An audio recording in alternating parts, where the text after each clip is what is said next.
You're watching E.T.N, where we don't do news, we just talk entertainment. Share and subscribe. Star Wars, one of the greatest cinematic achievements in cinema.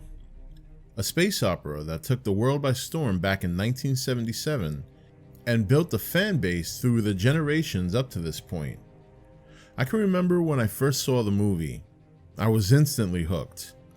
The first time I actually got to see Star Wars in the movies was Return of the Jedi. I was 5 years old, and it was an incredible experience for me. I even went as far as to dress up as an Ewok for Halloween that year. Star Wars is one of those rare movies that you can just watch over and over and never get tired.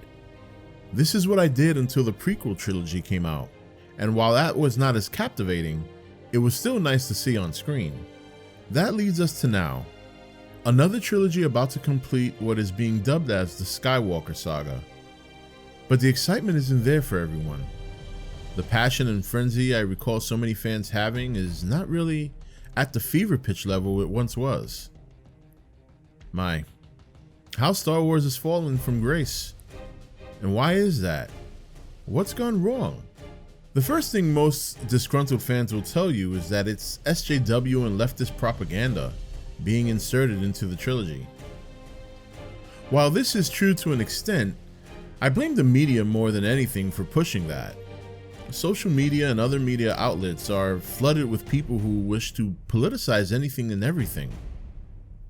This is not to say it doesn't exist in the movies, but after seeing the 4 current movies, I would say it's present more in Solo, A Star Wars Story, and The Last Jedi. Rey has been described as a Mary Sue, and I would agree with that. But even being aware of that, I didn't necessarily hate her, or despise her for that matter. I actually was very interested in Rey until we learned she, at least up to this point, has no backstory. Or rather, at least one that is bland. Which brings me to my point. This latest string of Star Wars movies lacks the heart and connection that the original trilogy had. We learned a lot about Luke Skywalker through the 3 movies. Incredibly enough, as I got older and watched the originals, I actually despised Luke in A New Hope.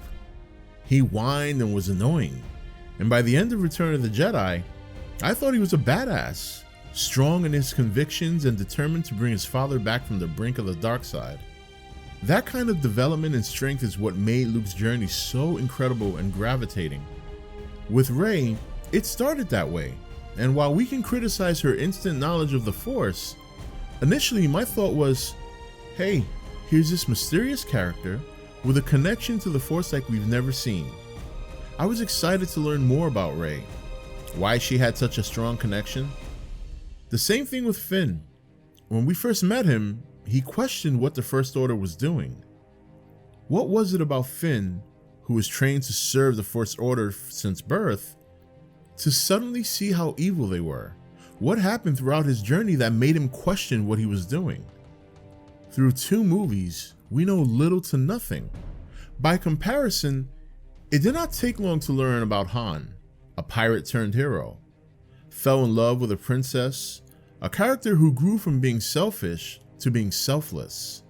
Leia, a headstrong leader and princess. It makes sense with such a responsibility that she would be very assertive and cold sometimes. But we saw her warmer side, and by the Return of the Jedi, she smiled more, she cared a great deal. Han had melted her heart, and she went from a very guarded leader to an open and inspiring one. But as we set our sights on the rise of Skywalker, what have we learned about our 2 main characters? Well, very little. It even seemed there would be an organic brewing romance between the 2. Yet by the end of The Last Jedi, you could make the same argument for Rey and Kylo Ren. Rey's past, as far as we know, is that she was dumped and abandoned by her drunk parents. And we've learned about Finn that after years of training from the time he was a child, he just suddenly decided to switch sides? With little to no second guessing? Finn didn't struggle with that decision. He just made it. And, well, when you look back on it, it seems a bit far-fetched. Many of these things were looked past by the majority of fans, even myself. Because The Force Awakens took advantage of a yearning fans had for more Star Wars. And J.J. Abrams clearly was smart to, well, tap on that nostalgia button. And it worked. And hey, I still very much like the movie. But after a very disappointing Last Jedi, to most fans, I know that some of you out there love it, and hey, good for you. But now, JJ has a huge task, one that is not going to be fixed with nostalgia, yet we may get just that. The Emperor seems to be at least somewhat of a focal point in this next movie. And you know what? I don't blame JJ. Snoke was also turning out to be a compelling villain until he just suddenly was killed. And now with Kylo being so conflicted, you really don't have a central focused villain going into the last film in this new trilogy.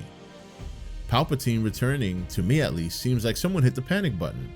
So we go into the third movie not feeling connected to some of our focal characters, recycling an old villain, and a title that implies that someone in the Skywalker bloodline will play a huge part in turning the tide. To top that all off, the actual heart of Star Wars has bled out throughout this trilogy. Our old heroes, as it turns out, did not have the happy ending we believe they did. Han and Leia had marital problems, which probably generated guilt in both of them in terms of their son turning to the dark side. Luke feels like he failed his nephew and went into exile. He even thought about killing his nephew for half a second, which to me just goes totally against his convictions. If he was willing to die to save his father, why wouldn't he do the same to save his sister's son, his nephew, his blood? The idea of replacing old characters with new ones is fine, but it doesn't have to be at the expense of destroying their legacy and accomplishments. And if you successfully do that, you must then make sure that the characters following them connect in a similar way. Both these major requirements were not only not met, but it wasn't even attempted. We could have kept our former heroes' accomplishments and just argue that the First Order was developed through leftovers of the Empire. You could keep the Kylo storyline, as that is one of the few compelling things in this trilogy, and then develop Snoke into a potential bigger threat than the Emperor ever was. So why has Star Wars fallen from grace? Beyond the political insertions, I think the bigger factor is that it eviscerates the history that means so much to people, while presenting characters with no story behind them that would allow us a chance to connect with. No heart or soul. Both of those things died slowly the last two movies, and they were never replaced. Finally, it hasn't all been bad. I consider Rogue One the second best Star Wars movie behind The Empire Strikes Back. It had heart and soul.